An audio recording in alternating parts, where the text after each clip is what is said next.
గారెల మాల వేస్తే సంతానం కలుగుతుంది.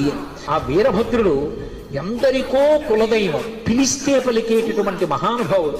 కటిక చీకట్లో ఎప్పుడైనా భయం వేస్తున్నప్పుడు, ప్రయాణం చేస్తూ వెడుతున్నప్పుడు మనసులో భయం కలిగితే వీరభద్రుణ్ణి కాలభైరవుణ్ణి స్మరించమంటారు. వాళ్ళిద్దరిని స్మరిస్తే ఆపదలు రావు అని. అంత అద్భుతమైనటువంటి మూర్తి వీరభద్రుడు. ఆ వీరభద్రుడు పరమశివుడి యొక్క పరివార దేవతల్లో ఒకడుగా ఉంటాడు. మీరు ఏ ఆలయానికి వెళ్ళండి, పెద్ద పెద్ద క్షేత్రాల్లో వీరభద్రుడు కనపడతాడు.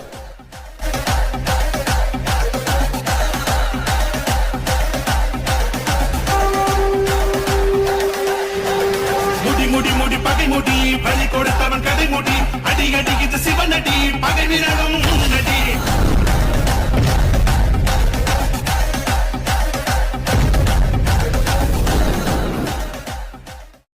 వీరభద్రుడికి